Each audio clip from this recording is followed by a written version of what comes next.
हाँ उससे तो आज का टॉपिक क्या है? Kingdom fungi. पहले हम कहाँ तक पढ़ चुके हैं? किंगडम प्रोटिस्टा खत्म, मोनराम और प्रोटिस्टा दो हमने खत्म कर दिया। आप कहाँ पहुंचे हैं? फंजाई पे। फंजाई के बाद से क्या पढ़ना है? प्लांटी और एल्बिडिया। तो कह रहा है कि किंगडम फंजाई। अब देखते हैं कि किंगडम फंजाई में पहला ही बोल रहा है कि they are the unique kingdom of the heterotrophic archaea. मतलब कह रहा है कि ये हम जितना भी देखते हैं अभी तक का सबसे क्या है? यूनिक किंगडम है, मतलब सबसे अलग एक तरह का किंगडम बनाया गया। कह रहा है कि they are unique kingdom of the heterotrophic archaea. तो कह रहा है यूनिक तो है लेकिन है क्या? हेटेरोट्रॉपिक है। हेटेरोट्रॉपिक मतलब क्या हुआ? अपना भोजन स्वयं नहीं बनाता है, ये क्या करेगा? दूसरे पर हमेशा निर्भर करेगा। फिर कह रहा है कि फंजाई आर द कॉस्मोपॉलिटन। मतलब बोल रहा है कि फंजाई आर द कॉस्मोपॉलिटन होता है, ये मतलब कि ये हर जगह पाया जाता है।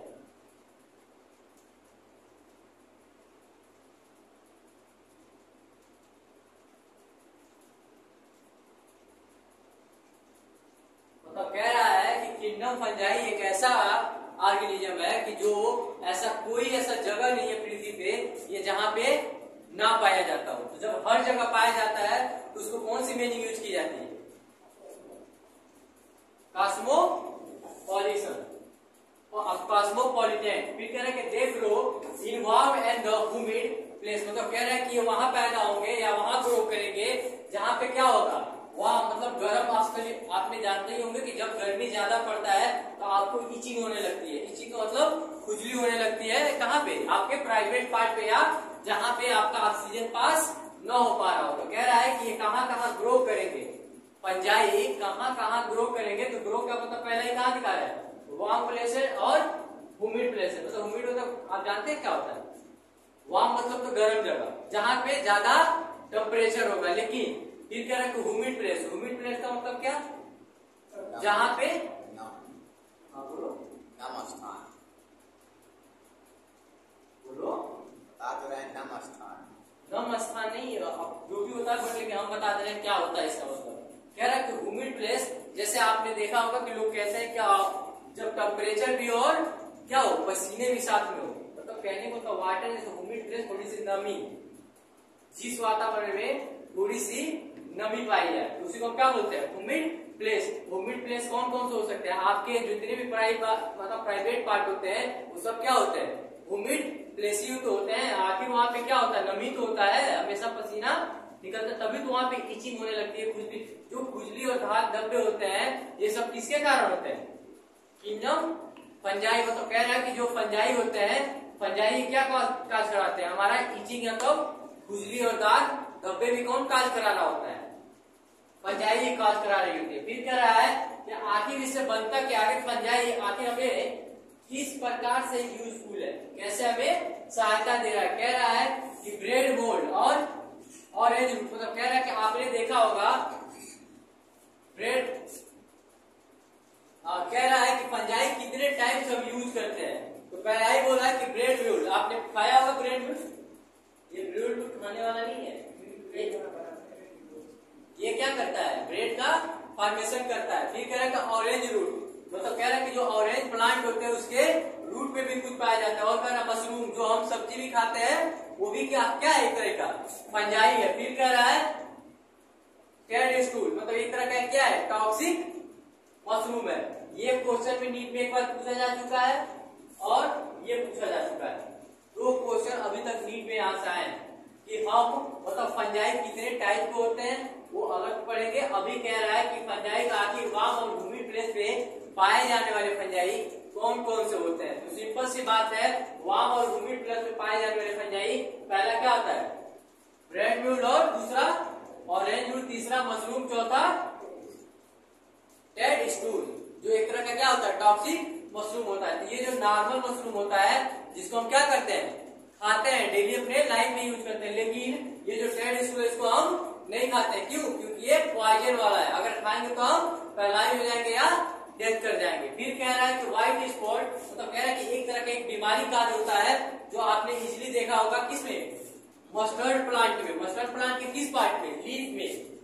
जैसे जो सरसों का पौधा होता है और उसकी जो पत्तियां होती हैं, कह रहा है कि सरसों के जो पौधे में जो उसकी पत्तियां होती हैं उसमें एक व्हाइट स्पॉट देखने के लिए मिलता है, मतलब व्हाइट जैसे धब्बा जैसा देखने के लिए मिलता है। कह रहा है कि किसके कारण होता है, तो कह रहा है दे ड्यू टू द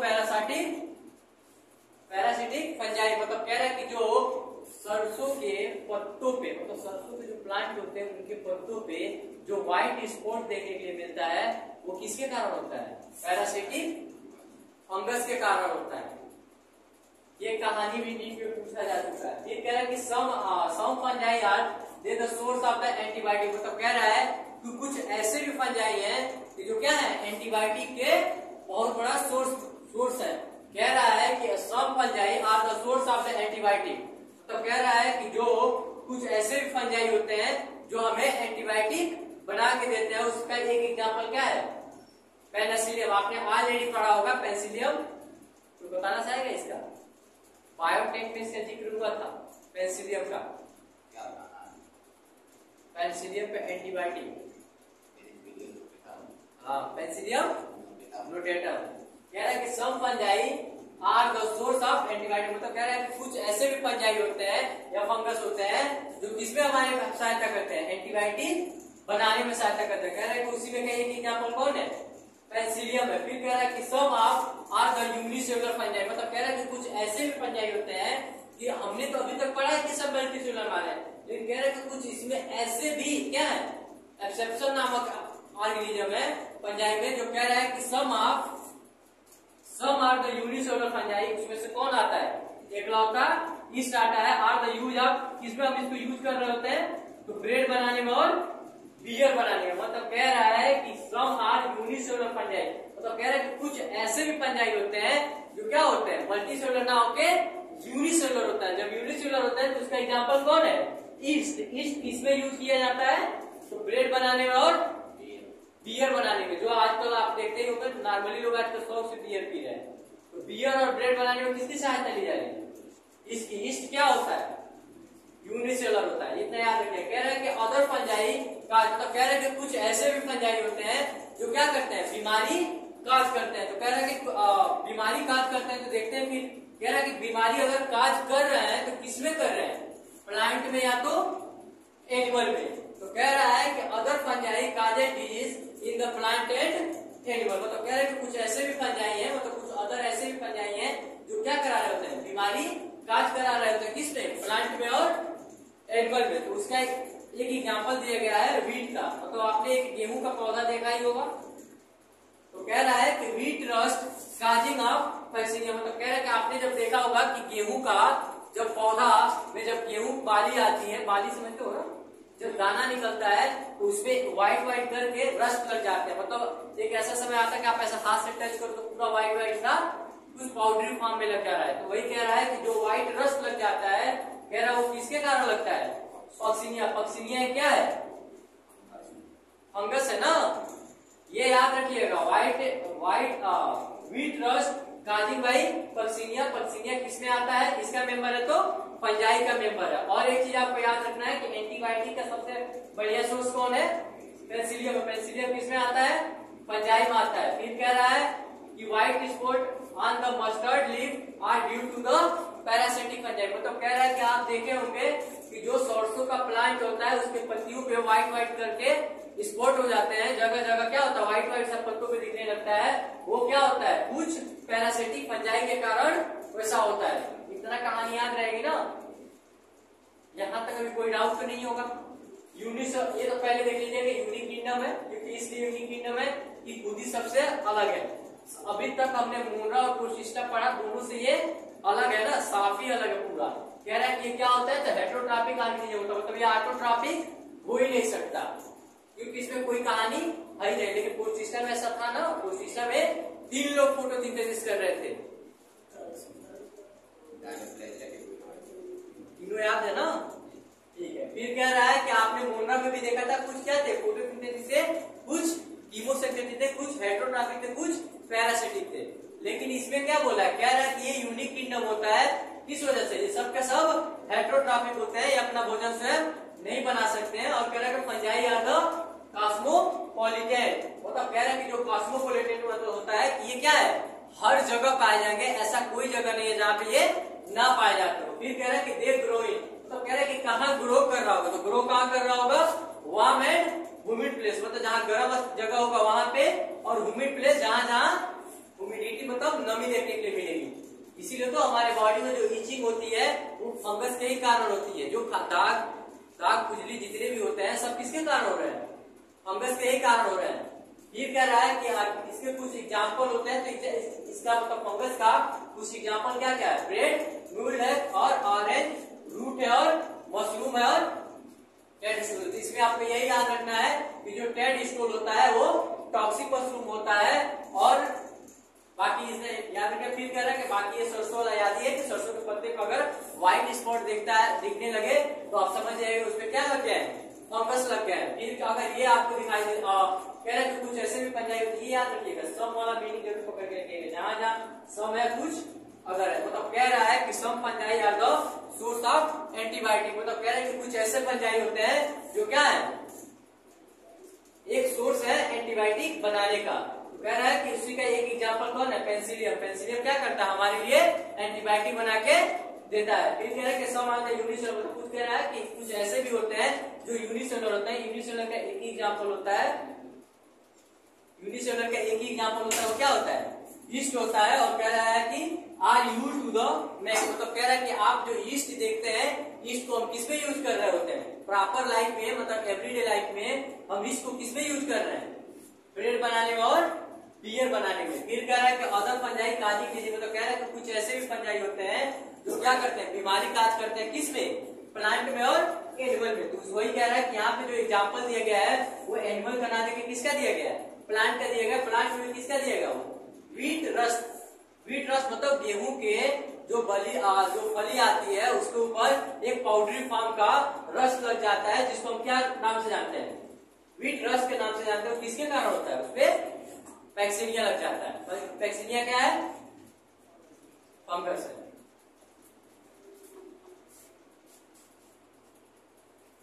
तो कह रहा है कि कुछ क्या है, एक्सेप्ट ईस्ट, मतलब कह रहा है कि अगर हम ईस्ट को छोड़ दें, अभी हमने क्या पढ़ा, पंजाबी में हमने एग्जांपल किसका देखा था, ईस्ट का। तो कह रहा है कि अगर एक्सेप्ट ईस्ट, मतलब कह रहा है कि अगर हम ईस्ट को छोड़ दें, अब बाकी फंगस की बात करें, तो कह रहा है कि fungi are the filamentous body consist of the thread like structure called hyphae. मतलब कह रहा है कि अगर हम ईस्ट को छोड़ दें, बाकी सारे फंजाई को ले लें, तो उनकी बॉडी कैसी होगी, फिलामेंटस होगी। अब कंसिस्ट मतलब किस तरीके की बनी होगी, तो थ्रेड लाइक स्ट्रक्चर, जिसको हम क्या बोलते हैं, हाइफी बोलते हैं। मतलब अगर हम यहाँ पे एक ऐसा खींचे तो ये क्या हुआ, हाइफी तो हुआ।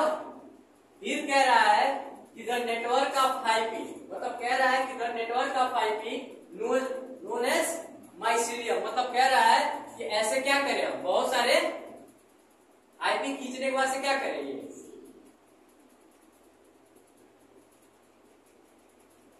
तो कह रहा है कि ऐसे बहुत सारे अगर नेटवर्क बना ले, एक जाल जैसा दिखने लगे, तो इसी को हम क्या बोलेंगे, माइसीलियम बोलेंगे।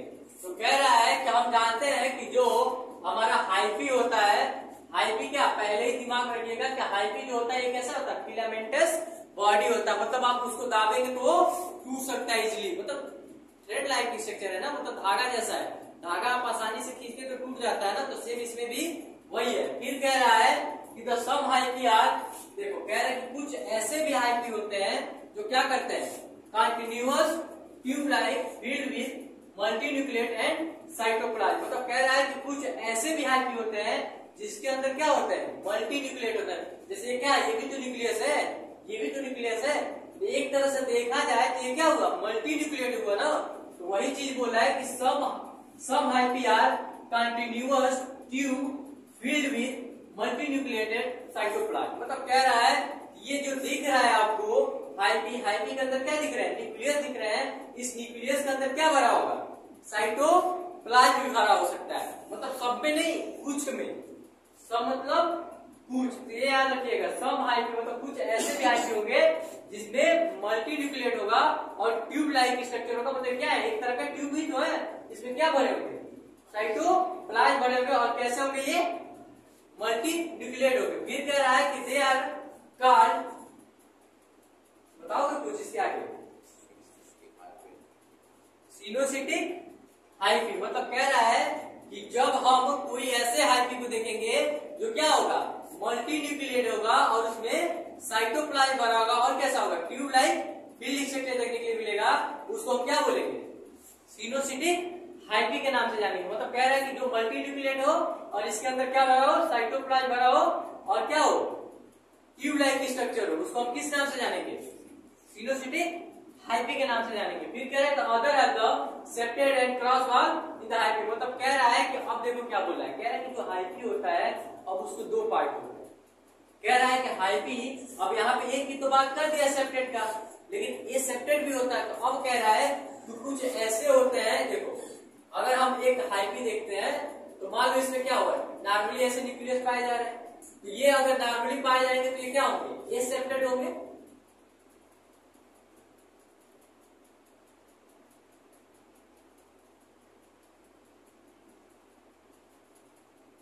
अगर सेम ऐसा ही बन जाए और क्या हो जाए, बटा हुआ हो, ये क्या होगा,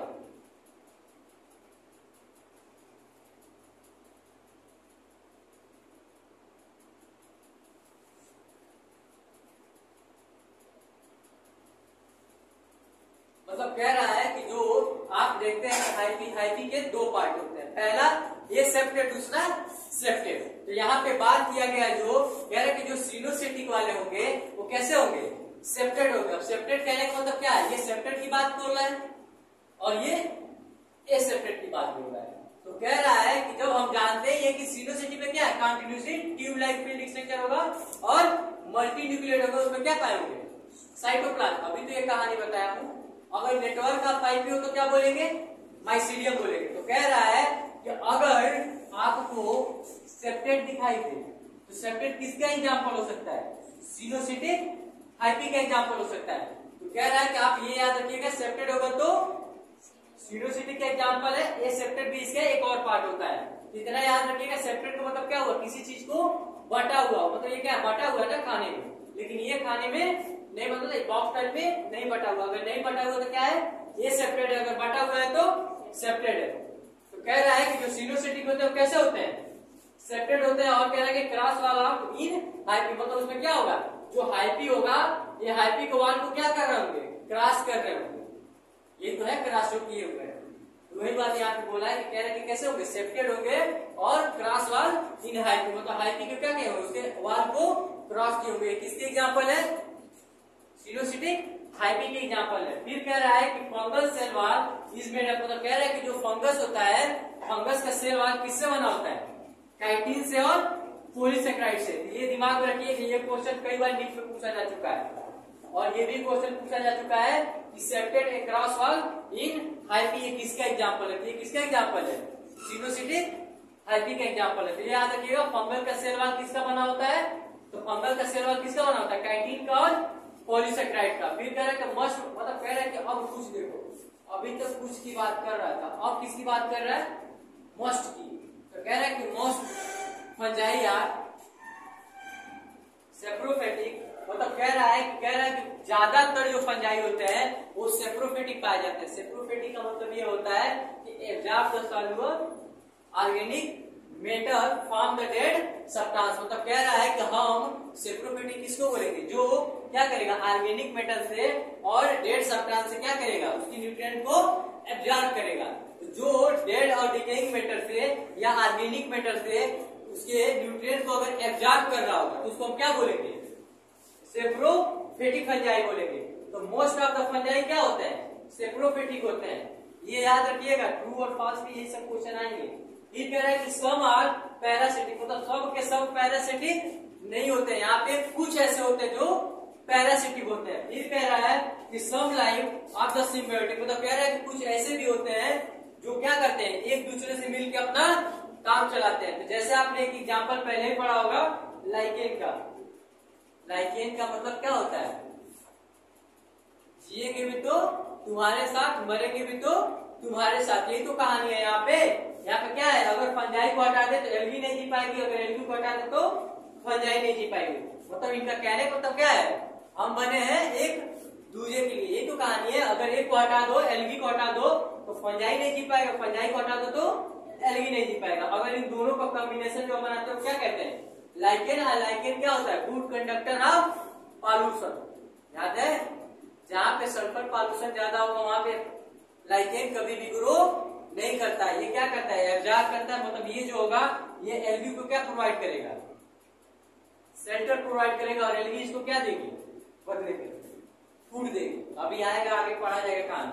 कह रहा है कि एक माइक्रोराइजा एक एग्जांपल होता है। तो माइक्रोराइजा किसका किसका कॉम्बिनेशन होता है, मतलब किसका किसका सिम्बायोटिक क्या होगा, सिम्बायोटिक एसोसिएशन होता है, मतलब किसका किसका वो जुड़ाव होता है। तो कह रहा है कि माइक्रोराइजा फंगस का और root of the higher plant. Higher plant में कौन से, जिम्नोस्पर्म, मतलब फंगल तो होंगे, मतलब फंगस भी जुड़े होंगे, और किससे कंबाइन होगा वो, जिम्नोस्पर्म के हायर प्लांट से। उसी को हम क्या बोलते हैं, माइक्रोराइजा। जब हम प्लांट की तरफ पढ़ेंगे तो वहां पढ़ेंगे, अभी लाइकेन पे एक बड़ा सा टॉपिक ही है। तो यहाँ तक सब समझ में आया, यहाँ तक कोई डाउट, अगर कोई भी डाउट हो तो पूछ लेना। यहाँ पे सबसे ज्यादा टॉपिक इंपॉर्टेंट है, आप देख लीजिएगा, एक्सेप्शन देखिएगा, फिर नेटवर्क ऑफ आईपी को क्या बोलते हैं, माइसीलिया बोलते हैं। सब देखिएगा, दिमाग में जरूर रखिएगा। सम की बात यहाँ भी किया है, मस्ट की बात यहाँ किया है, सब की बात भी यहाँ किया, सब की बात यहाँ भी किया है। ये सारे लाइन क्या बना सकते हैं आपका, इनकरेक्ट और करेक्ट स्टेटमेंट बना सकते हैं।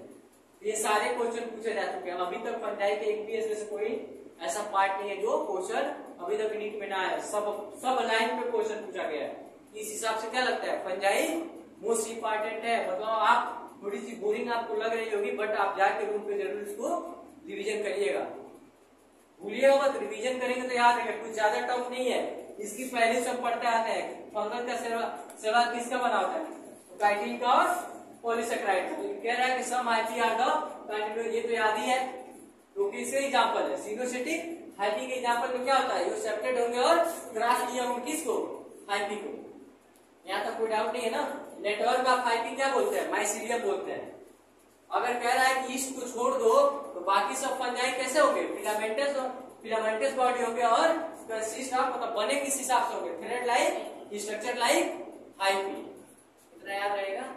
बाकी सिम्बायोटिक एसोसिएशन दो जगह देखने के लिए दिया गया है, लाइकेन और माइक्रोराइजा में। तो लाइकेन किसका किसका कॉम्बिनेशन है, तो फंजाई का और एल्गी का। लेकिन माइक्रोराइजा किसका है, फंजाई का और root of higher plant. Root of higher plant किसका, जिम्नोस्पर्म का। आगे चलोगे तो यहाँ पे क्या आएगा, पाइनस आएगा ना, इसी का एग्जांपल पाइनस है।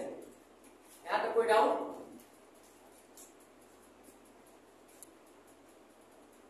देखो एक चीज यहाँ पे थोड़ी सी मिस्टेक हो गई है, बाकी एक बार देख लीजिएगा।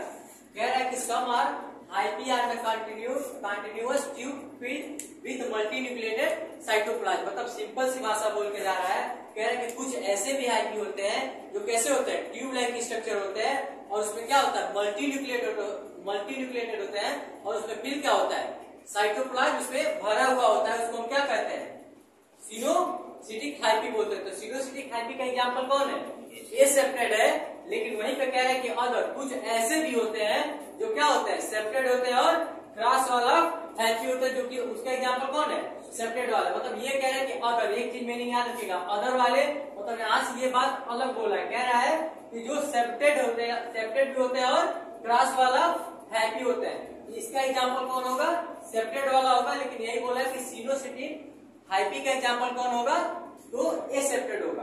इतना याद रहेगा ना, बाकी इतना ही उसमें डाउट है।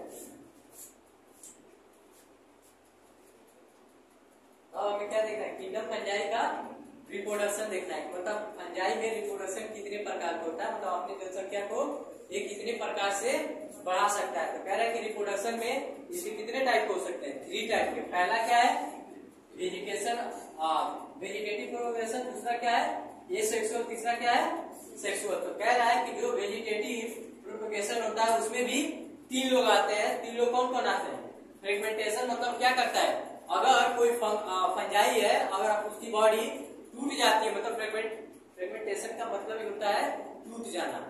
अगर उसकी बॉडी टूट जाती है, वो जितने भाग में टूटेगा क्या करेगा, उतने भाग में नया फंजाई बना देगा। फिर कह रहा है कि फीजन। फीजन हम जानते हैं, ये याद रखिएगा, फीजन और बॉडी दोनों चीज एक यूनिट कौन सा है, यूनिफंजाई, ईस्ट।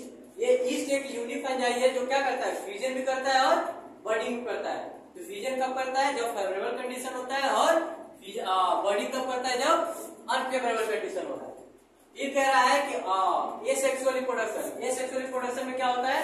तो पहले ही हम जानते हैं कि एसेक्सुअल रिप्रोडक्शन में कभी भी क्या होगा? माइटोसिस होगा, क्योंकि जितने क्रोमोसोम होंगे पेरेंट में सेम उतना ही क्रोमोसोम कहाँ जाएंगे? उसके डॉटर में। तो कह रहा है यहाँ पे जाहिर सी बात है एसेक्सुअल है तो सिंगल पेरेंट ही तो प्रेजेंट होगा। जब सिंगल पेरेंट ही प्रेजेंट है तो क्या करेगा? जितना क्रोमोसोम पेरेंट में होगा सेम उतना ही क्रोमोसोम कहाँ जाएगा? उसके प्रोजनी में जाएगा। तो कह रहा है कि asexual reproduction by the asexual spore, मतलब कह रहा है कि एसेक्सुअल रिप्रोडक्शन तो कर रहा होगा लेकिन किसके थ्रू? स्पोर के थ्रू। स्पोर में क्या देखने के लिए मिलेगा? माइटोसिस देखने के लिए मिलेगा। कह रहा है इसके भी कितने पार्ट है? 3 पार्ट है। पहला क्या? कॉनिडिया और स्पोरोजेनेसिस, स्पोरोजेनेसिस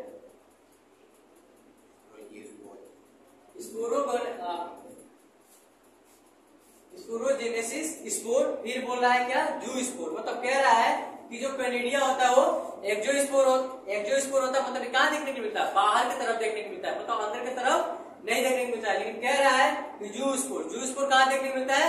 तो अंदर की तरफ। याद रखिए कनेडिया मतलब होता है, कनेडिया जब भी फॉर्म होगा उसके बॉडी पे, किसमें? एसेक्सुअल में। किसमें देखने को मिलेगा? फंजाई में। फंजाई में जब कनेडिया एसेक्सुअल में फॉर्म होगा तो कहाँ देखने को मिलेगा? बॉडी के बाहर देखने को मिलेगा, मतलब एक्सोस्पोर फॉर्म करेगा। लेकिन वहीं पे अगर जू स्पोर होगा तो क्या करेगा? बॉडी के अंदर स्पोर को बनाएगा। लेकिन कह रहा है कि अगर स्पोरोगोनिया स्पोर होंगे तो क्या करेंगे? वो बाहर भी बन सकते हैं और अंदर भी बन सकते हैं। ये दोनों जगह देखने को मिलेंगे।